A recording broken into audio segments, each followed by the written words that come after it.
loose play once he went into the game in that situation? Thought he played well. And I thought he played well. Played better than I thought he would too. Did you change your play calling a little bit to make things easier for him as he got into the flow of the game? For the first couple series, just kind of simple stuff to get him kind of rolling along. Have you received a status update on Connor? No, not exactly. So, can you talk about what Connor's meant to your efforts to build a culture here at Washington State? Connor's huge. Connor's contributions to this program, you know, most of them are ones that the public doesn't fully have an appreciation of. But Connor's contributions to this program are gigantic.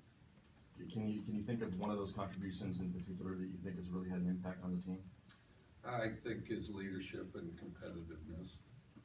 If Connor wasn't able to go, who would be the backup quarterback behind Falk?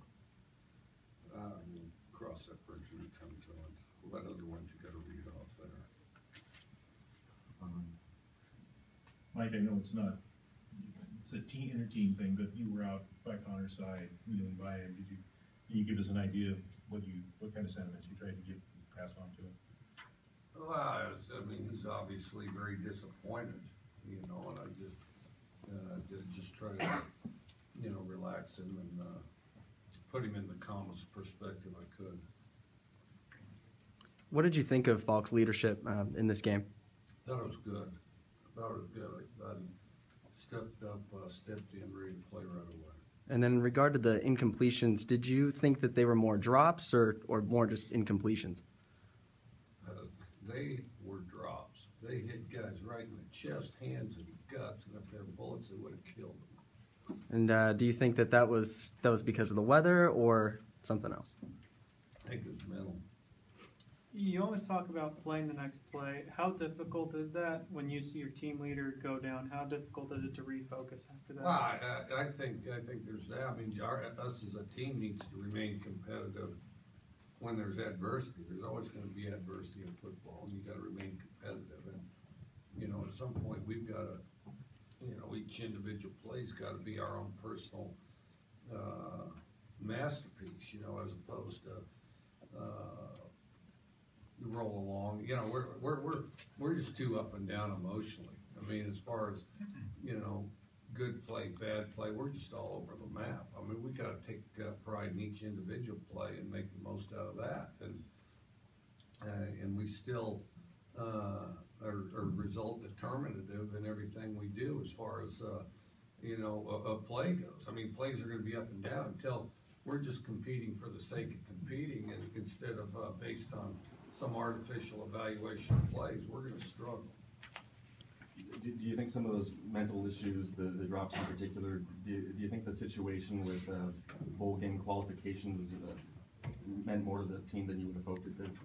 I doubt it, and if it did, then their head's in entirely the wrong place, and it's certainly not where we coached them to have it. But you know, whatever we're telling them as far as competing isn't getting through, and so we've got to do a better job of that as coaches. The coverage on punts and earlier this year on kickoffs, are you seeing one common thread there, or is it as bad as Yeah, it we're improving. We're improving slightly, but we're not very good at it. I mean, we're going to have to work on punting the ball out of bounds, clearly. Was it part of the game plan to use Theron so much, or did his play dictate that? A little both. A little both. Plan to use him, and we're excited about playing him. And then as he did well, you know, he's explosive.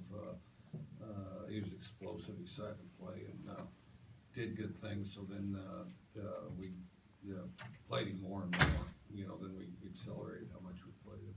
What about Tyler Baker allowed him to lead the team in receiving yards today? It's just good, consistent effort, and he's been doing some things. You know, well, he had a great week, and actually had a pretty good week last week too.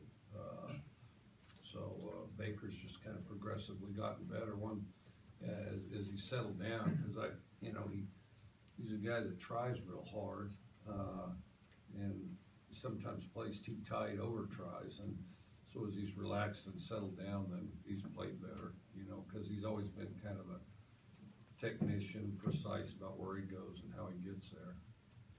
What specific part about the USC passing game tonight and what Kessler was doing out there were you guys hoping that you could have locked down a little more specifically than what ended up happening on the field? Just one-on-one matchups, you know, just one-on-one matchups, and they just beat us. I mean, there was times we could have got more pressure, and then, you know, at some point, our corners got to go out there and play like they expect to be there. You know, I mean, you know, it's an oversimplification to say the guy's a young guy, but, you know, everybody says, well, I want to start as a freshman. If you want to start out as a freshman, if you get the chance, go out there and play like you belong there. Were you guys really trying to take away the underneath pass after last week? I mean, not specifically. It wasn't like, okay, snap, take away their underneath pass. It was, you know, the running back's probably the biggest threat. Mike, I know obviously you don't usually comment on injuries, but because of Connor's contribution to the program, being a senior, there's a report out now that he's gone under surgery for a broken fibula. Is that accurate? Would you mind? He's having surgery, yeah. He's out and definitely out. I'm not commenting on that. Okay. Other questions for Coach? Thanks, Coach. All right, that's it. Thank you. Thanks, Mike.